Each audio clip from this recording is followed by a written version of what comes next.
Bonjour à tous. Bienvenue à tous au 6e Open de Portic.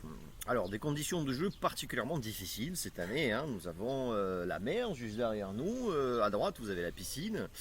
Vous avez 3 salles de jeu climatisées. Donc, nous sommes dans l'hôtel club Marina Viva à Portic. Et avec Michael, nous avons fait vraiment l'effort de venir ici, hein. C'est ça. Nous avons tellement C'est aimé compliqué. rester à Bastia avec 42 degrés à l'ombre. Mais bon, finalement, voilà, nous avons fait cet effort de venir ici et de commenter quelques parties pour vous. Alors, si je ferme un peu les yeux, c'est le soleil qui se lève là, parce que pour une fois, on fait l'émission dehors, hein, nous sommes sortis du placard. On en profite. Voilà, on en profite un petit peu. Alors, nous allons essayer de faire, je dis bien essayer, parce que nous avons cependant quelques problèmes techniques cette année. Donc, nous allons essayer de vous faire un journal télévisé tous les jours avec quelques interviews de joueurs du Masters. Vous avez à peu près 20 nationalités qui sont en train de jouer, hein, les grands maîtres qui sont venus de 20 pays différents, qui sont en train de jouer cet Open. Et aujourd'hui, cet Open fait partie, hein, c'est la 6e année, je pense qu'il est arrivé vraiment en maturité et fait partie vraiment du circuit mondial, hein, parce qu'il n'y a pas spécialement d'équivalent, enfin surtout avec des conditions de jeu aussi excellentes, hein. C'est pour ça que vous avez des joueurs qui viennent de partout et également des légendes. Nous avons Krasinkov cette année. C'est ça. Voilà, nous avons Mikhail Krasinkov qui est un joueur, enfin c'est une légende, hein.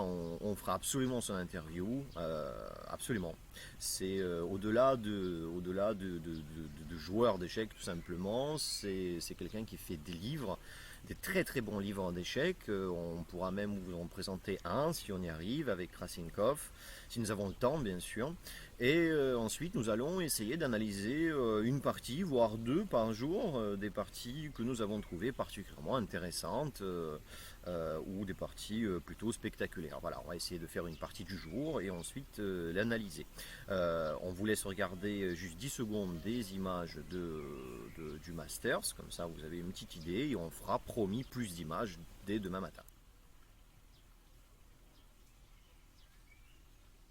Voilà, donc là vous avez le Masters avec Vladimir Onichuk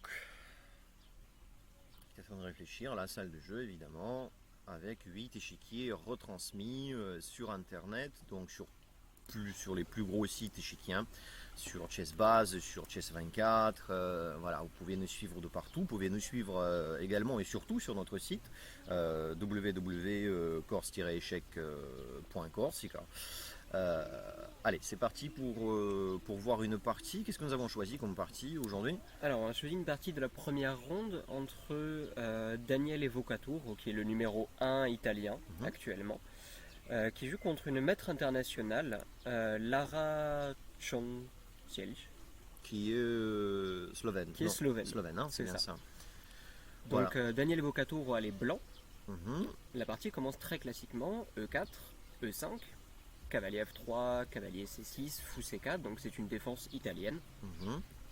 Fou C5, C3, cavalier F6, donc le pion E4 est en danger, on le protège. On défend.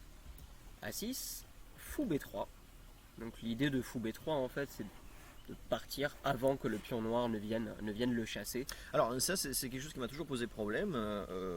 Pourquoi partir avant? Est-ce qu'on peut pas partir une fois que le pion est là? Est-ce qu'on peut pas attendre de gagner ce temps-là? Ou est-ce que c'est pas une bonne idée? Alors c'est vrai qu'on peut souvent attendre que le pion arrive. Ici, en plus du pion, le danger, c'est le cavalier aussi. Ah, Le donc très cavalier bien. qui va venir attaquer le fou et qui l'empêchera de partir par contre. Donc voilà, si on n'attend pas que le cavalier soit en A5, sinon le fou sera pris C'est ça. et le fou on en a besoin. Voilà. On en a besoin, d'accord. Donc fou B3, D6, H3, Ça c'est pour empêcher le fou de venir en G4, j'imagine, c'est hein. ça. Donc ouvre la case G4, fou A7 a été joué. Mhm.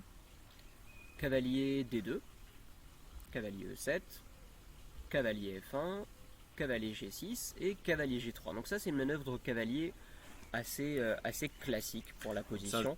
J'ai déjà vu ça chez Bobby Fischer. Voilà, on fait ça depuis très très longtemps. Le cavalier vient en G3 et de là il contrôle la case F5, il contrôle la case E4, pourquoi pas H5 pour plus tard attaquer le roi. C'est vraiment une très bonne case pour ce cavalier. Très bien. Petit roc, tour E8, tour E1, donc les tours se placent au centre. C6 et D4. Maintenant que toutes les pièces sont développées, On ouvre le centre. on ouvre le centre. Dame C7, et là les blancs jouent un coup très fort, ils ont joué fou G5. Fou G5 ça pose un problème aux noirs parce que l'idée finalement c'est de capturer le cavalier.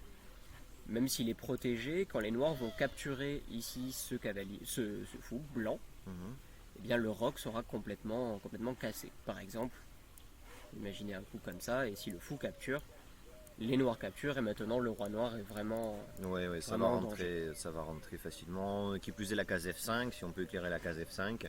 La case F5, elle est quand même très dangereuse aussi. Hein. Voilà. D'accord, très bien. Donc après fou G5, il faut sauver ce cavalier. Cavalier D7 a été joué, mais cavalier D7, finalement ça bouche un petit peu la vue au fou, et les blancs en profitent immédiatement et mettent leur cavalier sur la case F5. Voilà, une fois arrivé là, je pense qu'il va devenir très pénible. Hein. C'est ça.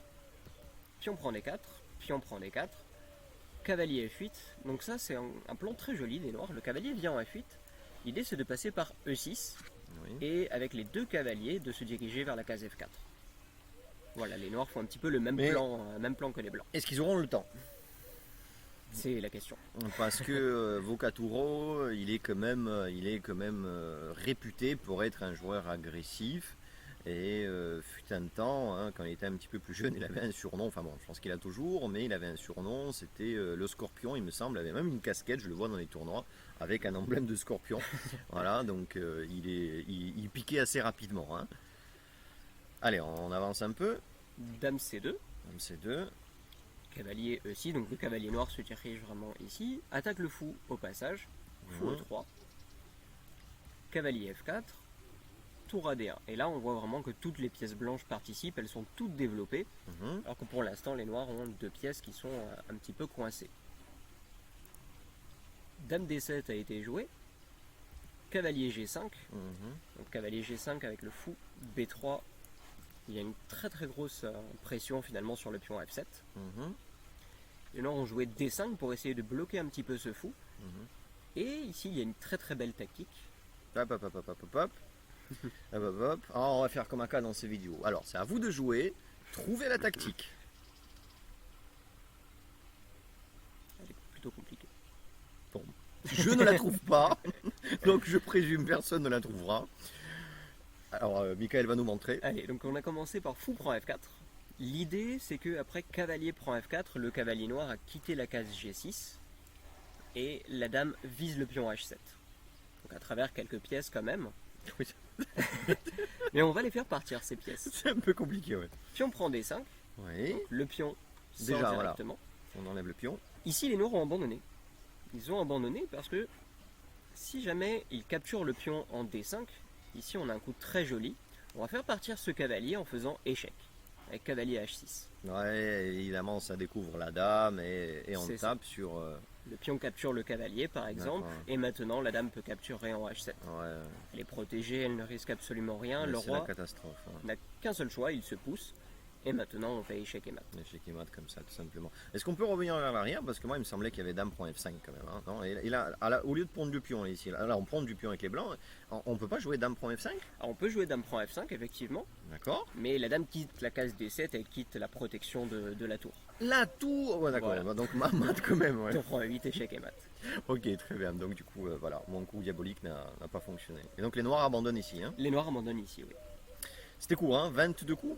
C'est ça. 22 coups, hein, 22 coups. Donc vous voyez, Vocaturo, il tient son rang quand même hein, de joueur international.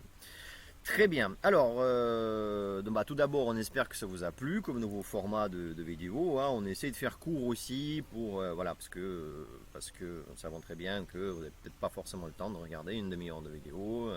Et on va essayer de prendre des parties qui viennent un peu partout. Et pourquoi pas, on va essayer de demander à Gérald ou à Jean-Philippe qui arbitrent le tournoi B et le tournoi C, hein, respectivement le tournoi de moins de 2000 élos et le tournoi de moins de 1300 pour les enfants, c'est ça? C'est ça.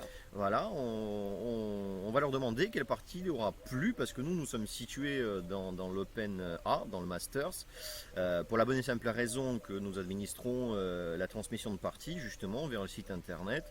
Mais on leur pose la question et si une partie les surprend particulièrement, on essaie de vous la montrer. Voilà, d'un des deux Open.